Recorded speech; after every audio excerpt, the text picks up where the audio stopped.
Asbestos is a known carcinogen, and there's no safe level of exposure. Mesothelioma is a miserable disease. They must fight a truly global battle. We want to demonstrate our enormous respect. Keep up the good work. I look forward to the day when ADAO is no longer needed. Fix it. Fix it. Everything in the world can be fixed. So my name is Christine Winter. I represent the independent asbestos training providers, and we have a belief in the power of knowledge. And obviously, as Linda said, we're from the UK. Voices are. When ordinary people come together, extraordinary things happen, and we see this all the time. How? By raising awareness to the dangers of asbestos exposure, where and what materials can contain asbestos, and the health effects that exposure has on individuals, families, not just families, communities, by giving a greater voice to those who are not heard and adding ours to theirs. By education, with the goal of banning production and the use of asbestos, by training those employed in the removal and work on asbestos-containing materials which pose a risk to health, to do so in the safest possible methods. By advocating to governments who have not already prohibited its use, that there is no safe use of asbestos. Relationships, united, we are making a difference. Over many years, Linda and I have collaborated together in raising awareness about the issues asbestos pose. Together, we've harnessed the power of the internet, social media, publications to profile, share, educate, reach out further than I ever thought we could. Asbestos, no matter how it's described, talked about, written about, is not an engaging subject for the majority. Many people know nothing about the dangers of asbestos, or misguidingly believe because it's banned in the United Kingdom that we no longer have a problem.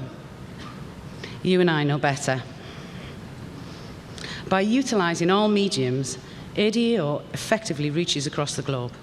IATP has joined forces with many organisations, unions, campaigners, and together, collectively, we are making a difference. Relationships are based on trust. Without trust, we have nothing. IATP was founded on trust when 4 training provider companies came together and said, there has to be a better way. And we haven't looked back since. Our organisation runs like many organisations on a lot of goodwill from exceptional people who, like every single person here in this room, wants to see a positive change across the globe regarding asbestos. We are collectively all walking in the same direction, gathering support as we go forward. IATP works cooperatively with many organisations, and this slide illustrates a mere few that we work with.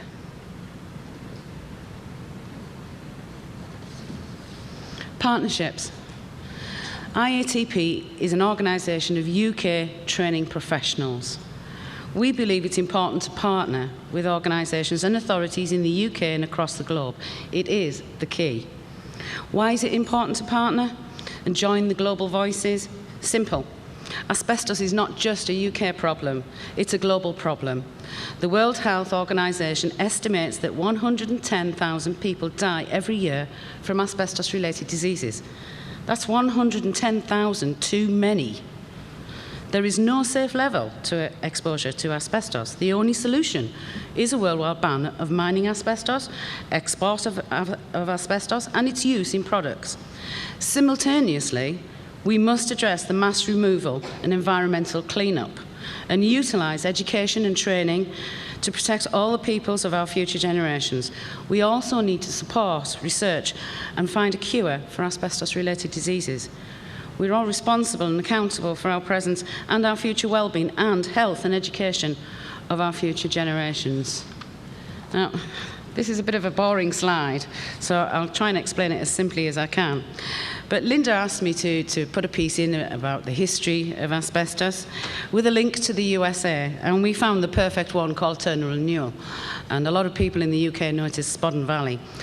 This slide shows a history of asbestos use in the UK from the viewpoint of just one company.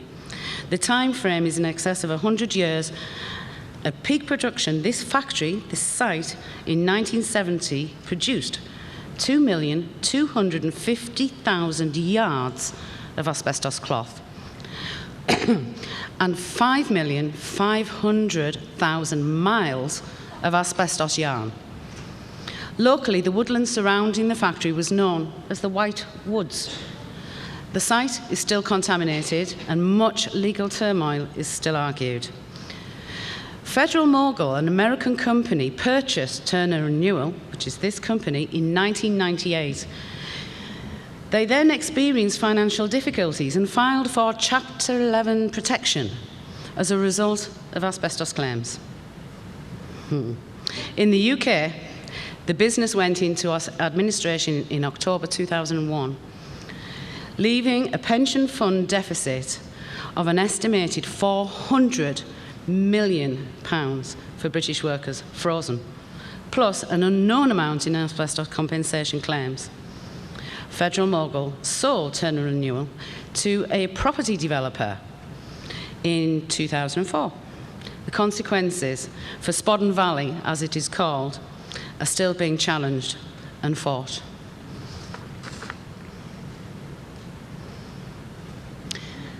This is the history of asbestos control in the UK. I'm not going to take you through all the regulations because it has taken us over 100 years to get there. But as you can see, from 1900 to 2006, the UK has brought in a series of regulations to control, regulate, license, prohibition, effectively banning the import and use of asbestos. It has taken us 100+ years to get this far. And in April 2012, an updated set of regulations will be introduced that will further protect our workforce.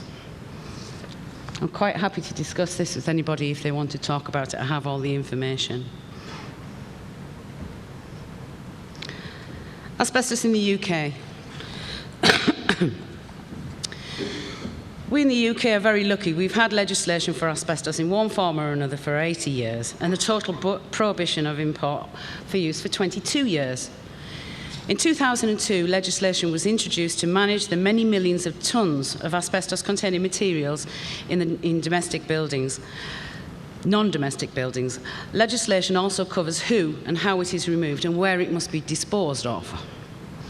However, this 2002 regulation does not place the same duty to manage on domestic buildings, other than common use areas, like in a block of flats or something like that. So, of course, people are at risk in their own homes. This fact is due to millions of tonnes of asbestos-containing materials being used in domestic households. The single most effective protection we could have is an awareness or knowledge of what and where ACMs are in our environment.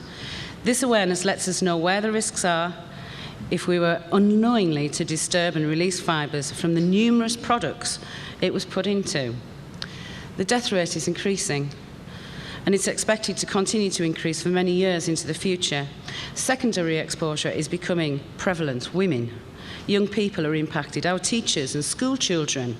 Asbestos has penetrated into our varied professions, our homes, our families, leaving a trail of devastation and sorrow. In the UK, given the combative stance of our authorities to manage, reduce and enforce the removal of ACMs in a hazardous condition, protects our health and safety.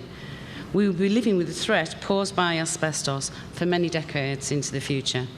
This is the legacy we leave our children and our children's children in the UK. This is the HSE, the Health and Safety Executive, our governing body, Hidden Killer campaign, and it is educating the nation. It's available online for anybody to look at. They introduced the Hidden Killer campaign in 2008, 2009.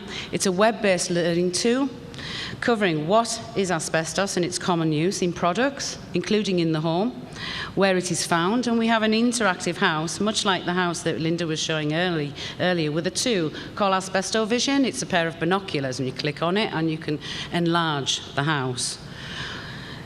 It includes what is the danger, explanations about asbestos-related diseases, real-life stories and links to videos, people, victims, Meso warriors who have contributed to the HSE's Hidden Killer campaign. How you should handle it, covers small works, where to get trained, and do you know the facts, an interactive knowledge test.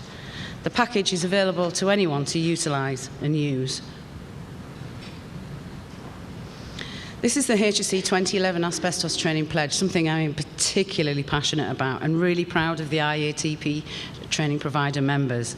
In 2011, the Health and Safety Executive asked all the asbestos training providers from across the UK to support the HSE Training Pledge and pledged to deliver free asbestos awareness training between September and November across the whole of Great Britain.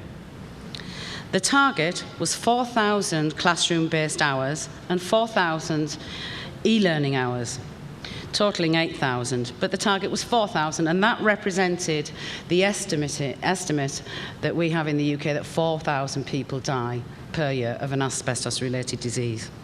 Across the UK, training providers pledged.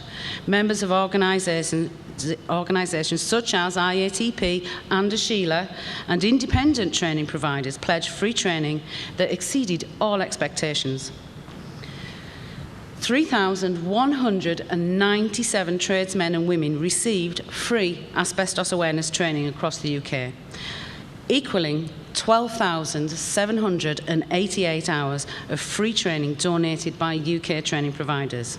A tremendous achievement. An average asbestos awareness course lasts 4 hours, and that's why we pledged in hours. This initiative was viewed with interest from many other countries, promoted massively via social media and publications, supported by the goodwill of the UK training providers, which in reality is a very, very small niche industry sector.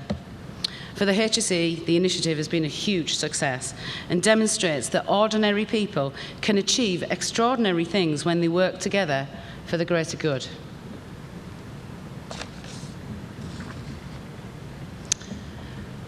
Meso warriors and social media. IATP is an organisation and I do the communications. I recognise that social media is a very, very powerful tool. It allows organisations, business groups, individuals to communicate, link up, collaborate, promote, unite, laugh, cry. Through social media, Meso warriors have a voice. Debbie Brewer reaches far and wide via social media.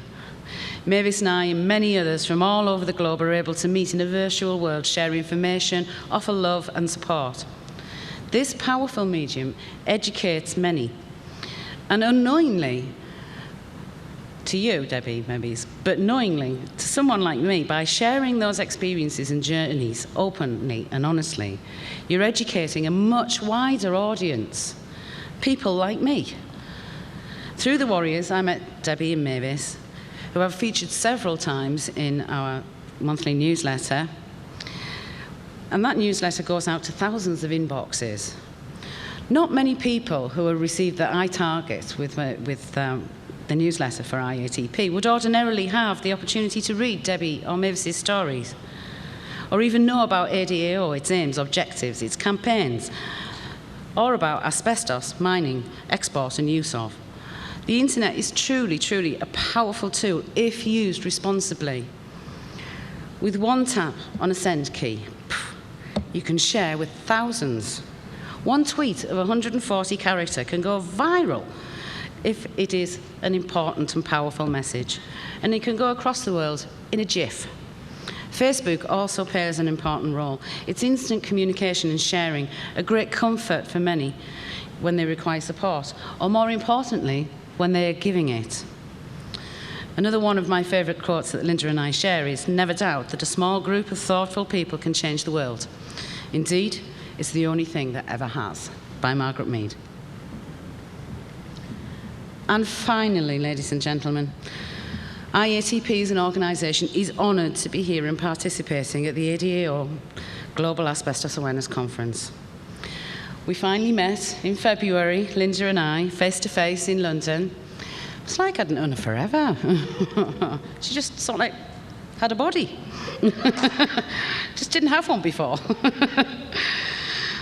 On reflection, I realised that great friendships and lasting professional partnerships are strengthening us all as we develop relationships across the globe, whether it's face-to-face or via social media.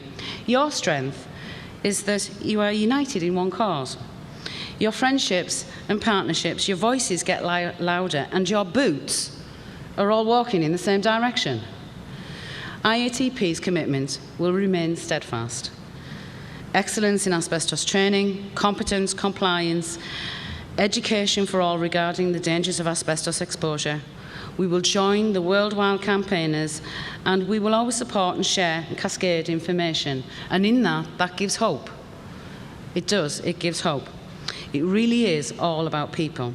Our boots will walk alongside yours, and together we all will make a big difference. So, in the words of Nancy Sinatra, are you ready, boots? Get walking. Thank you.